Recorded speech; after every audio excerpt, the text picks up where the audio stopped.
Баш калаада өткөн жылдан бери массалык түрдө бак дарактар кыйыла баштаган. Эми канча жылдан соң кыйылган дарактар өз ордуна келип, борбор кайра качан жашыл шаарга айланат айтуу кыйын. Бул боюнча учурунда түшүнбөстүктөр, жашоочулар тарабынан нааразылыктар да болгон. Бирок шаар бийлиги өз учурунда элдин коопсуздугу үчүн картайып, куурап калган дарактар гана кыйылууда деп шаардыктардын көңүлүн тапкан. Ошондой эле мэрия унаа жолдорун оңдоп түзөлүп, кеңейтилип жаткандыктан улам жумуш толук аяктаган соң жашылдандыруу кайра калыбына келет деп да ишендирген. Бирок курулуп жаткан көп кабаттуу үйлөрдүн айланасында көрктөндүрүү иштерин байкоого болбойт. Бул боюнча биздин канал түз эфирдеги программанын алкагында маселени терең талкуулап, жашоочулардын нааразылыгы, жарандык активисттердин Бишкек мэриясынын жүргүзүп жаткан саясаты тууралуу ой пикирлери кеңири айтылгандыгына көп убакыт боло элек. Талкууга келген Бишкек шаарынын вице-мэри бак дарактардын кыйылышынын себептери тууралуу түшүндүрүп берген. Бирок буга макул болбогон жарандык активист коомчулуктун ой пикирин тамаша иретине жеткиликтүү айткан. Говорили, что не надо рубить, понимаете?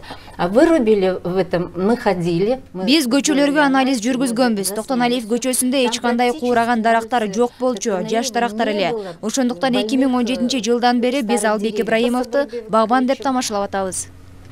Албек дровосек.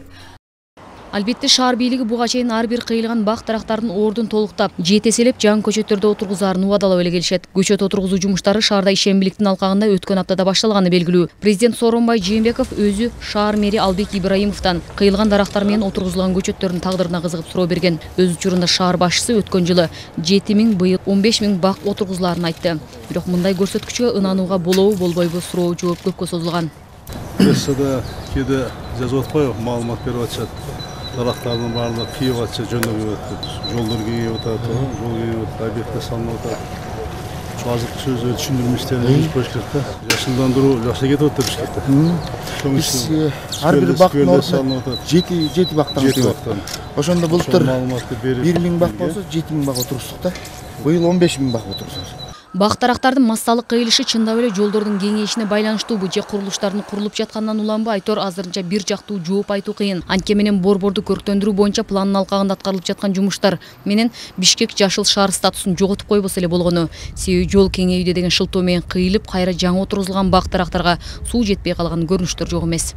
Бир түп кыйылган бак дарактын ордуна 7 түп жаңы көчөт отургузулат. Мындай убаданы шаар мэриясы көптөн бери берип келатканы белгилүү. Токтоналиев көчөсүндө кыйылган бак дарактардын ордуна мындай жаш көчөттөрдүн отургузулганына күбө болдук. Бирок жергиликтүү жашоочулар бул көчөттөрдүн өнүгүп өсүшүнө ишеним артпай турат. Анткени бул жайга атайынын унаанын жардамы менен күн сайын келип суу куюп турмайын көчөттөрдүн өрчүп өнүгүшүнө ишенүү кыйын. Себеби көчөттөр сугарылчу арыктын угу жаңы жолдун курулушу менен жолдун арка өзүнө жылып кеткен. Анатолий Сагдеев Бишкек шаарынын тургуну. 1949 жылдан бери азыркы Токтоналиев мурунку Душанбинский көчөсүндө жашап келет. Ал мурун асфальт төшөлгөн жол кийинен, бирок көчө жапжашыл көрктүү болчу. Ал тургай үйүнүн айланасы жашыл даракка оролгон эле дейт. Эми минтип зуулдаган унаалардын үйүнө жакындап калганын айтып кейт. О, это был зауженная дорога. Ой, ал мезгилде бул жай жөө адамдар өтүүчү жол. Чети жапжашыл болгон. Ошондой эле бак дарактар айланада көрктүү болчу. Көчөттөр бар эле. Эми анын баары кыйылды. Арыктын орду жылып кетти. Дарактардын ордун тосмолор ээлеп алды. Дорога, ну зелень. Бирок калаада кыйылган дарактардын ордун бардык көчөлөрдө толуктап жатат дегенге да болбойт. Унаа жолунун жарымына көп жылдык көчөттөр отургузулса, айрымдарында ремонт иштеринен соң ылайыктуу жай калбай калыптыр. Ал эми кыйылган бак дарактардын баарынын ордуна эле жаңыдан көчөттөрдү отургузду дегенге да болбойт. Мисалы Токтоналиев көчөсүнүн жогорку тарабында кыйылган бак дарактардын ордуна жол кеңейтилип курулуп, көчөт отургузууга ыңгайлуу жер калган эмес.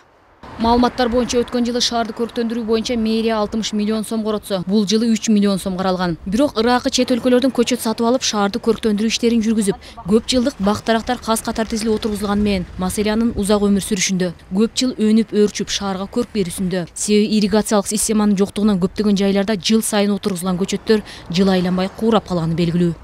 Шекер Сатыбалдиева, Эрмек Райымбеков, Нью ТВ.